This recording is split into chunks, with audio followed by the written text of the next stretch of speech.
ए बाबा, सबै साथीहरूले बिमा गर्नुपर्छ भन्छन्, के हो यो बिमा भने? उहिले हाम्रो पालामा बिमाको कुरै थिएन, अहिले त बच्चाहरू पनि बिमा बिमा भन्छन्। हो, अब हरेक क्षेत्र बिमाको आवश्यकतासँग गाँसिँदैछ। बिमा के हो, यो किन आवश्यक छ, बिमाका प्रक्रियाहरू के छन्? बिमा शिक्षामा आधारित एउटा सम्पूर्ण रेडियो कार्यक्रम बिमा गरौँ।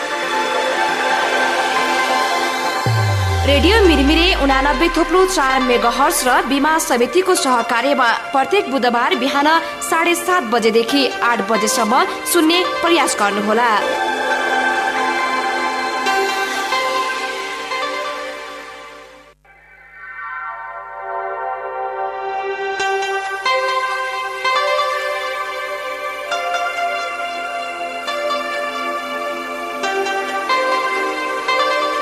रेडियो मिरमिरे 89.4 मेगाहर्जको कार्यक्रम बिमा गरौँ बिमा समितिको प्रायोजनमा तपाईँहरूको माझमा ल्याएर आज पनि हामी उपस्थित भइसकेका छौँ।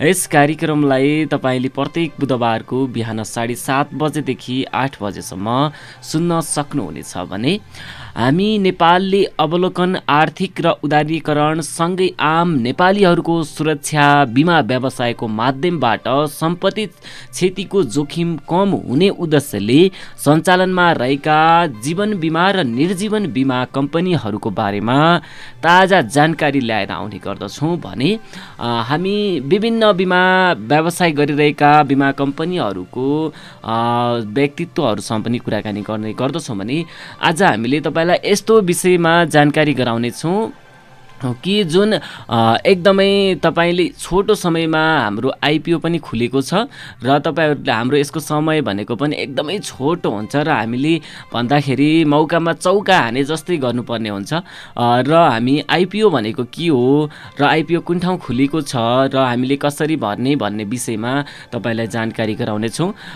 आइपिओ खुलेको पनि थोरै दिन भएछ तर 7,265,000 जनाले भरे सुपर म्यादीको आइपिओ अब यो कहिलेसम्म दिन पाइन्छ त यसमा आवेदन भन्ने र के हो आइपिओ भनेको, आवेदन दिँदा के चाहिन्छ र कसरी दिने र किन दिने आइपिओमा, अनि आइपिओमा हामीले लगानी चाहिँ किन गर्ने भन्ने विषयमा रहेर आज तपाईँलाई म जानकारी गराउनेछौँ भने यदि तपाईँ पनि सेयर बजारमा लगानी गर्दै हुनुहुन्छ, यदि गर्ने विचार छ तपाईँको तर कसरी लगानी गर्ने भन्ने सोच्दै हुनुहुन्छ अथवा सेयर बजारको राम्रो ज्ञान छैन भने नआत्तिनुहोस् है, किनभने यसको प्रक्रिया झन्झटिलो पनि छैन।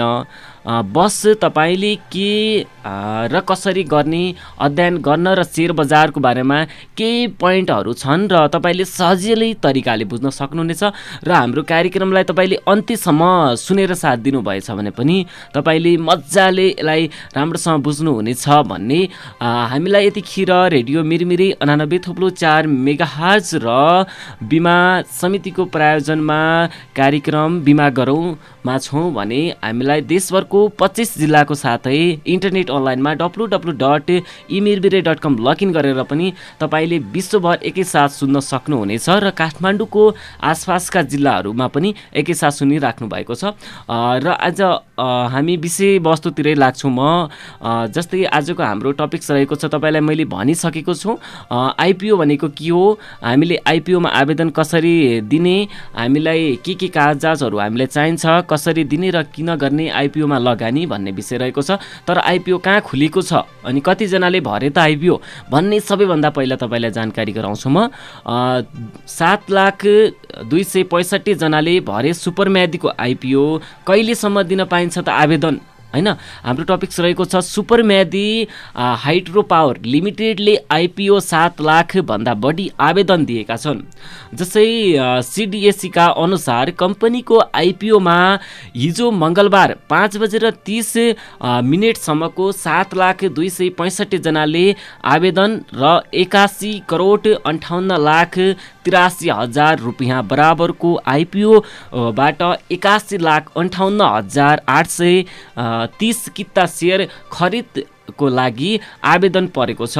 त्यसै गरी कम्पनीमा जारी र पुँजीको 10% अर्थात् 21 करोड रुपियाँ बराबरको 21 लाख किता सेयर सर्वसाधारणमा निष्कासन गर्ने छुट्याइएको थियो भने सोमध्ये 20,10,000 किता वैदेशिक रोजगारीमा रहेको र नेपालमा लगानी र 1,05,000 किता सेयर सामूहिक लगानीमा कोषको भागभण्डामा राखिएको छ।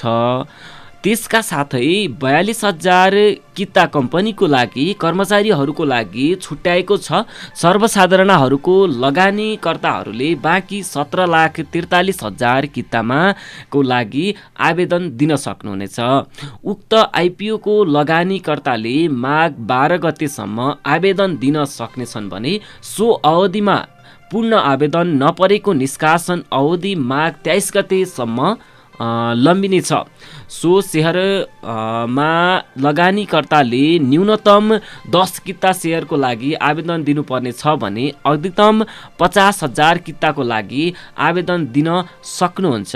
तपाईँहरूले आइपिओ निष्कासनका लागि गराएको रेटिङमा इक्का नेपालको कम्पनीहरूले इर्का एन कम्पनी आरआरको BB रेटिङ प्रदान गरेको छ। यसले कम्पनीहरूको वित्तीय दायित्व र वहन गर्ने क्षमताको माध्यम र जोखिमको रहेको सङ्केत पनि गर्दछ भने कम्पनीले सेयर निष्कासन तथा बिक्री प्रबन्धक मानिसमा क्याफिनेट लिमिटेडमा रहेको छ। कम्पनीको आइपिओमा नेपाल धितोपत्र बोर्डबाट स्वीकृति प्राप्त गरी सम्पूर्ण वास्ता सेवा दिइरहेको ब्याङ्क तथा वित्तीय अवस्था र तिनको तोकिएको शाखा कार्यालयबाट आस्बा प्रणालीबाट आवेदन दिन पनि सक्नुहुन्छ। त्यस्तै गरी यस कम्पनीको ले अब कहाँ खुलेको छ आइपिओ होइन, कास्की जिल्लाको म्यादी गाउँपालिकाको सिमानामा भएर बग्ने म्यादी नदीको बहावको सदुपयोग हुने गरी 44 मेगावाटको क्षमता सुपर म्यादी जलविद्युत आयोजनाले निर्माण गरिरहेको छ। के हो त आइपिओ र किन गर्ने लगानी हामीले यसमा? शेयर बजार अनिश्चितताको भएकोले बजार हो, यो बजारमा एक पटक माथि पुग्छ भने अर्को पटक तल पनि झर्दिन सक्छ। यसै गरी एक पालैमा धेरै अन्तर आउन नदिनका लागि लगाउने अथवा गरिएको हुन्छ। यसले हेर्दा शेयर बजारको बारेमा यही नै छ भन्ने अन्दाजमा लगानी बाट ठगित हुन्छ। यद्यपि कहिले शेयर बजारमा प्रवेश गरेको र गर्न चाहने अत्याधिक रहेका छन्। तपाईँ पनि शेयर बजारमा लगानी गर्न विचार छ अथवा गर्दै हुनुहुन्छ, तर कसरी लगानी गर्ने भनेर सोच्दै हुनुहुन्छ अथवा शेयर बजारको राम्रो ज्ञान छैन भने नआत्तिनुहोस्, किनकि यसले सहजी प्रक्रियाबाट झन्झटिलो पनि छैन। बस तपाईँले केही कुराहरूमा ध्यान दिनुपर्ने हुन्छ। विशेष गरेर हाम्रो प्राइमरी मार्केटिङ र सेकेन्डरी मार्केटिङ भन्ने हुन्छ, दुईवटा पोइन्ट हुन्छ। यो विषयमा पनि तपाईँलाई जानकारी गराउँछु। प्राइमरी मार्केटिङ भनेको आइपिओ मार्फत सेयरमा लगानी गर्न सकिन्छ भने सेकेन्डरी मार्केटिङबाट सिधै तटस्थ मार्केटिङबाट लिमिटेड भएका सेयर बजारमा लगानी गर्न सकिन्छ। जब कुनै कम्पनीले पहिलो पटक आफ्नो सेयर पब्लिकका लागि जारी गर्दछ भने त्यसलाई आइपिओ भनिन्छ।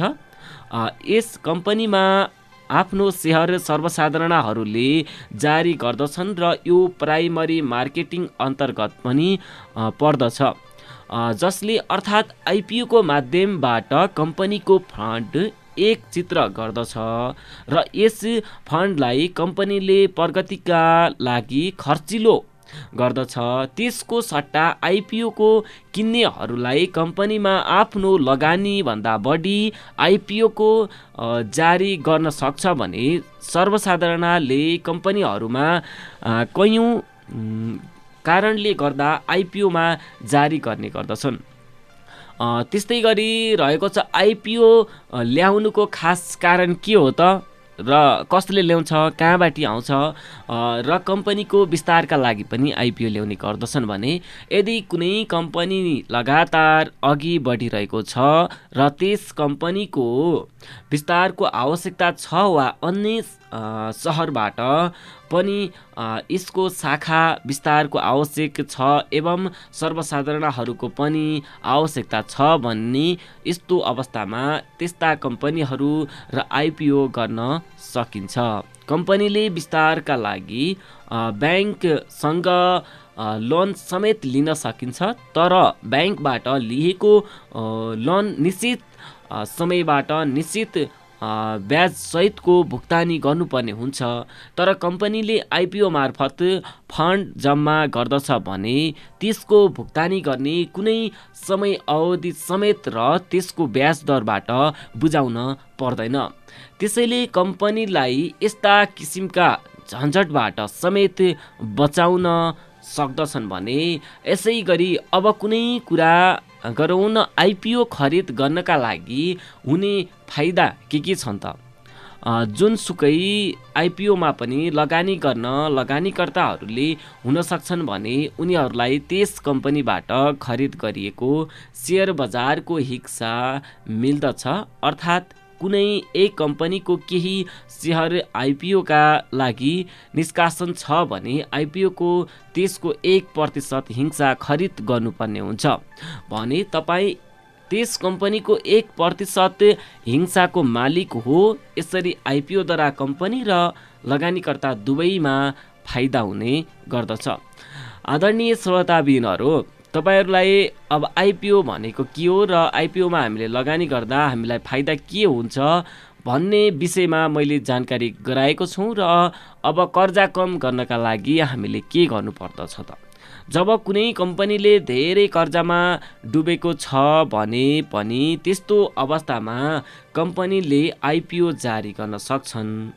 त्यस्तो अवस्थाबाट कम्पनीले कुनै ब्याङ्कबाट कर्जा लिएको कर्जा तिर्नुभन्दा कम्पनीको केही हिस्सा सेयर बेचेर त्यसको भुक्तानी गर्नु ठिक ठान्दछन्। तर कसरी कम्पनीलाई एकातिर कर्जा पनि भुक्तानी हुन्छ भन्ने, अर्कातिर लगानीलाई नयाँ लगानीतर्फको समेत प्राप्त हुन्छ या लगानी कर्ताहरूबाट कम्पनीहरूको केही हिस्साबाट मालिकको बन्ने अवसर समेत हुन्छ र नयाँ ब्रान्ड वा सर्भिसिङ लन्च गर्न सकिन्छ या अनि आइपिओले लन्च गर्नुपर्ने अर्को कारण के हो?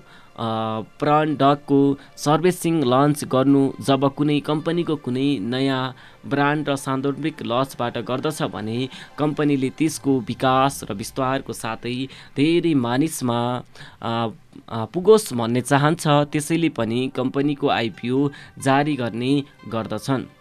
के हो त आइपिओ अनि आवेदन दिँदा के चाहिन्छ र कसरी दिने हामीले है? त्यसै गरी धितोपर्त बजारबाट भन्नाले 1 वर्षभन्दा बढी समय परिपक्व हुने वित्तीय सम्पत्ति तथा साधनहरूको खरिद बिक्री भन्ने बुझाउँछ भने दीर्घकालीन पुँजीको आवश्यक परिपूर्ति गर्न चाहने, ऐन अनुसार विस्थापित सङ्गठित संस्थाहरूलाई पुँजी परिचालन गर्ने, षड्यन्त्र प्रदान गर्ने र व्यक्तिगत तथा व्यावसायिक लगानीहरूलाई लगानीको अवसरमा प्रदान गर्ने बजार नै धितोपर्त बजार हो। धितोपर्त बजारबाट मुख्यतया प्राथमिकता र दोस्रो बजार जारी गर्ने भागमा विविध गरिन्छ भने प्राथमिकता बजार भनेको के हो त? अनि ऐन अन्तर्गतबाट व्यवस्थापित सङ्गठनबाट संस्थाको सर्वसाधारणहरूलाई सार्वजनिक रूपबाट धितोपर्त निष्कासन गरी आफूलाई आवश्यक गर्ने दीर्घकालीन पुँजीको प्राप्त गर्ने बजारलाई प्राथमिकता बजारमा प्राइमरी मार्केटिङ भनिन्छ भने प्राथमिकतामा बजार र अन्तर्गतको प्राथमिकता सर्वसाधारणहरूको निष्कासन आइपिओ हकपर्द बनोस् र सेयर निष्कासन फर्दसबाट पब्लिक्स अडियोस र एफएफसिओ बुकबाट आइपिओ निष्कासन हुने गर्दछ। त्यस्तै प्राथमिकता बजार कसरी सहभागी हुने? प्राथमिकता बजारमा सहभागी जनाउन ब्याङ्क खाता डिजाइनबाट खाता मेरो सेयर सुविधाको सेयरबाट नम्बर आवश्यक पर्दछ भने सार्वजनिक निकासमा धितोपर्त खरिद आवेदन गर्ने सबै खाता ब्याटिङबाट खाता मेरो सेयर सुविधाको सेयरबाट नम्बर चाहिन्छ अथवा वास्ता र सी वास्ता दुवै माध्यमबाट पनि प्राथमिकता बजार धितोपर्त खरिद गर्न सकिन्छ।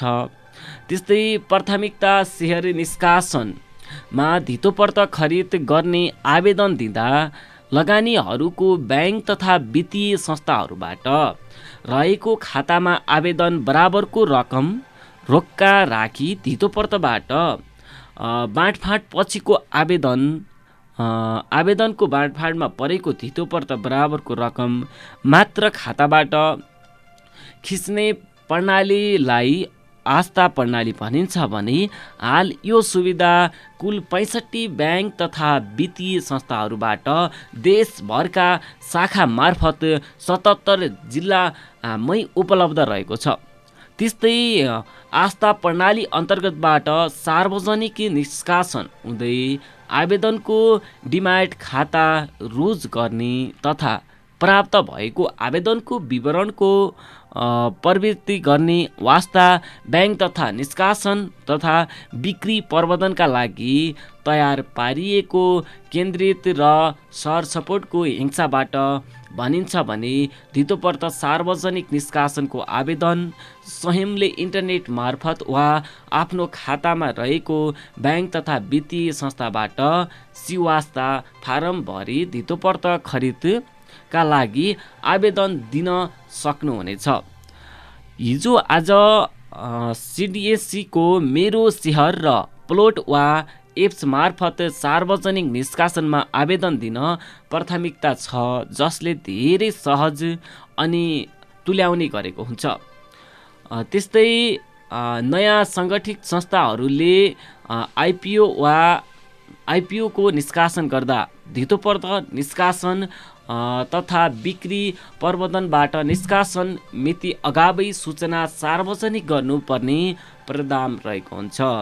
हिजो आज प्राय प्राथमिकता सेयर निष्कासन हुने ट्रेन्ड छ। शुक्रबारदेखि प्राथमिकता सेयर निष्कासनबाट अवधिको छोटो 4 दिन हुन्छ भने सो 4 दिनमै अवधिबाट हिजो आज निष्कासनको गरिएको कुल सेयरमा आवेदन ओहिरो लाग्ने भएकाले निष्कासन अवधि लम्बिँदै र हिजो आज सर्वसाधारणहरूलाई शुक्रबार कुनै पनि कम्पनीले सेयर निष्कासन भएको मङ्गलबारसम्म उक्त कम्पनी आवेदन दिन सकिन्छ। त्यस्तै सिडिएसको मेरो सेयर प्लटबाट मेरो सेयरको मोबाइल एप्सबाट सहजै प्राथमिकता सेयर निष्कासन आवेदन तपाईँहरूले दिन सक्नुहुन्छ। त्यस्तै गरी अब हाम्रो कतिजनालाई आवेदन भरिसक्नुभयो र कतिजनाले तपाईँहरूले दिन बाँकी छ भन्ने विषयमा तपाईँलाई हामीले जानकारी गरायौँ। पुनः पनि म एकचोटि भन्छु, हिजो मङ्गलबार 5:30 लागि 7,265 जना आवेदनले 61,58,83,000 रुपियाँको कारोबार र 81,58,830 किता सेयर खरिद गरिसके र आवेदन परेको छ। जस्तै कम्पनीले जारी पूर्जी 10% अर्थात् 21 करोड रुपियाँको बराबरको 21 लाख किता सेयर सर्वसाधारणमा निष्कासन गर्न छुट्याएको थियो। सो मध्ये 20,10,000 किता वैदेशिक रोजगारीको लागि रहेको र नेपालका लागि र 1,20,000 किता सेयर सामूहिक लगानी कोषबाट बाँडफाँड गरिएको छ। त्यसका लागि साथै 42,000 किता कम्पनीका कर्मचारीहरूका लागि हो भने सर्वसाधारण लगानीकर्ताहरूको लागि बाँकी 17,43,000 किताको लागि आवेदन दिन बाँकी नै छ र तपाईँहरूले पनि दिन सक्नुहुन्छ। त्यसमा उक्त आइपिओमा लगानीकर्ताले माघ 12 गतेसम्म आवेदन दिन सक्नेछन् र सो अवधिबाट पूर्ण आवेदन नपरेमा निष्कासन अवधि माघ 23 गतेसम्म पनि लम्बिनेछ। त्यस्तै सेयरमा लगानीकर्ताहरूले न्यूनतम 10 किता सेयरका लागि आवेदन दिनुपर्ने हुन्छ भने अधिकतम 50,000 किताका लागि आवेदन दिन सक्नेछ। अब तपाईँले सबैभन्दा धेरै 50 किता किन्न सक्नुहुन्छ भने सबैभन्दा कम अब तपाईँले 10 किता अथवा यसको बिचमा तपाईँहरूले किन्न सक्नुहुनेछ।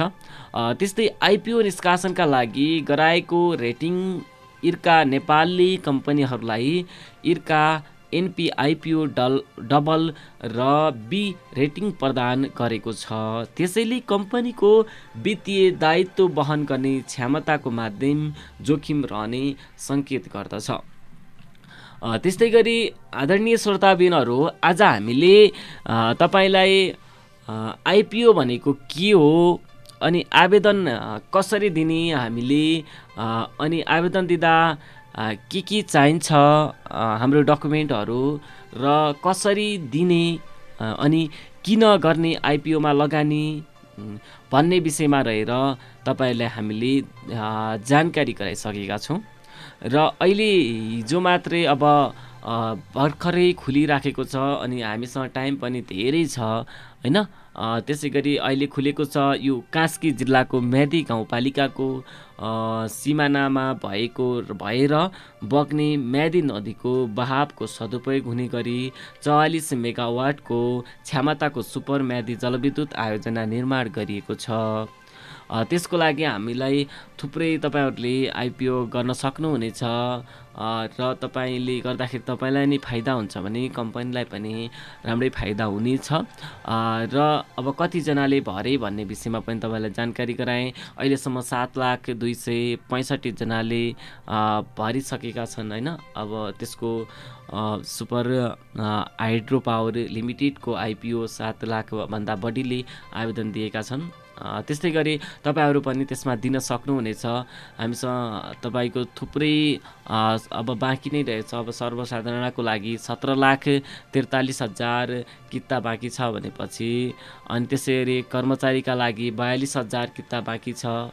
अनि बाहिर जस्तै वैदेशिक रोजगारमा रहेकाको लागि 1 लाख समथिङको हाराहारीमा छ, जसमध्ये 2,10,000 को किता वैदेशिक रोजगारीका लागि रहेको छ भने चाहिँ अब वैदेशिक रोजगारीको लागि झन् धेरै छ, 2,10,000 छ। अनि त्यसै गरी रहेको छ नेपालीहरूको लागि 1,05,000 किता रहेको छ। यसै गरी तपाईँहरूले मजाले गर्न सक्नुहुनेछ। र यदि तपाईँहरूले कसरी भर्ने अनि यसको बारेमा पुनः पनि केही बुझ्न तपाईँहरूले चाहनुहुन्छ भने 01,477 01,36 को बाटो भएर पनि तपाईँहरूले मजाले बुझ्न सक्नुहुनेछ। र हामी यस्तै विभिन्न सन्देशमूलक बिमा सम्बन्धी कार्यक्रम ल्याएर पुनः पनि अर्को हप्ता उपस्थित हुने नै छौँ। त्यतिन्जेलसम्मका लागि बिदा दिनुहोस् र विशेष धन्यवाद दिनुपर्ने नै हुनुहुन्छ आदरणीय दादा राजकपुर महार्जनलाई धेरै धेरै धन्यवाद दिँदै म दीपक पनि बिदा हुन्छु। नमस्कार, शुभ बिहानी।